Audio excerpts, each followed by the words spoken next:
और भारतीय इथोस के आधार पर ये चलेगी। 75 साल के बाद इस कानूनों पर विचार हुआ और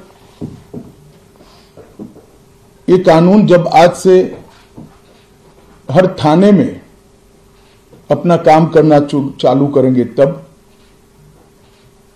अंग्रेजों के बनाए हुए कानून निरस्त होकर भारत की संसद ने बनाए हुए कानून आएंगे। दंड की जगह न्याय लेगा, देरी की जगह स्पीडी ट्रायल और स्पीडी जस्टिस मिलेगा। और पहले सिर्फ पुलिस के अधिकारों की रक्षा की गई थी, अब पीड़ितों के अधिकारों की रक्षा और जो कंप्लेनेंट है इसके भी अधिकारों की रक्षा करने का काम होगा।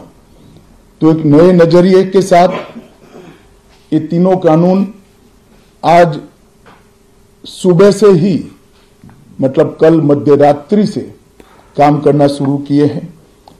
अब इंडियन पिनल कोड, जिसको आईपीसी कहते थे, 1860 से जो कानून था, इसकी जगह बीएनएस भारतीय न्याय संहिता आएगी।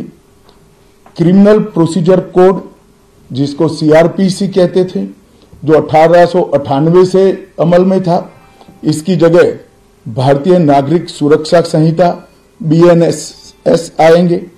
और इंडियन एविडेंस एक्ट 1872 से जो इस देश की क्रिमिनल जस्टिस सिस्टम को गवर्न करता था, इसकी जगह भारतीय साक्ष्य अधिनियम बीएसए लागू होगा। तो बीएनएस, बीएनएसएस और बीएसए के लागू होने से पूरी न्याय प्रणाली का आपराधिक कानूनों की पूर्णतया इसके अंदर हम कह सकते अब भारतीय आत्मा है। इसके ढेर सारे प्रावधान ऐसे किए गए हैं जिससे कई समूहों को फायदा होगा।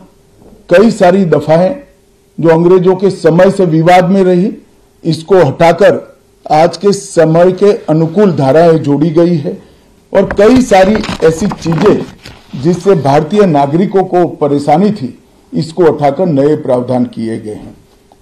सबसे पहले हमने इसमें हमारे संविधान के स्पिरिट के तहत दफाओं की और चैप्टर्स की प्रायोरिटी तय की है।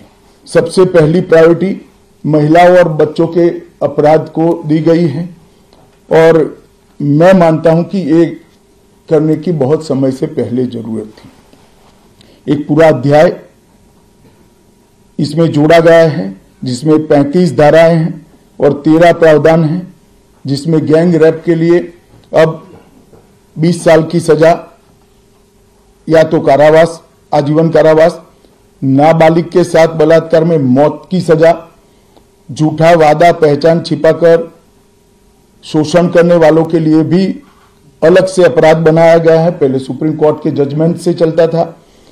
पीड़िता का बयान उसके घर पर महिला अधिकारियों की उपस्थिति में और अपने परिजनों की उपस्थिति में लेने का भी प्रावधान किया है। और इसके साथ साथ ऑनलाइन एफआईआर की व्यवस्था से भी ढेर सारी उत्पीड़न का सामना कर रही महिला एम्बरेसमेंट से बच पाएगी, ऐसा हमारा मानना है।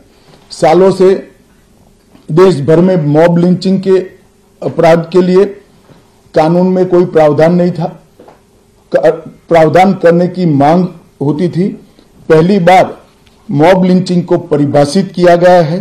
नस्ल, जाति, समुदाय, लिंग, जन्म स्थान, भाषा और अन्य कारणों से जो मॉब लिंचिंग होता है, इसमें 7 वर्ष के कारावास से लेकर मृत्यु की सजा और आजीवन कारावास तक इसके अंदर जोड़ा गया है।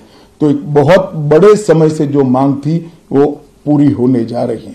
रात 2 एक ऐसा कानून था जो अंग्रेजों ने अपने शासन की रक्षा के लिए बनाया, चाहे महात्मा गांधी हो, चाहे तिलक महाराज हो, चाहे सरदार पटेल हो, सभी लोग यही कानून के तहत 6-6 साल की सजा काटे थे।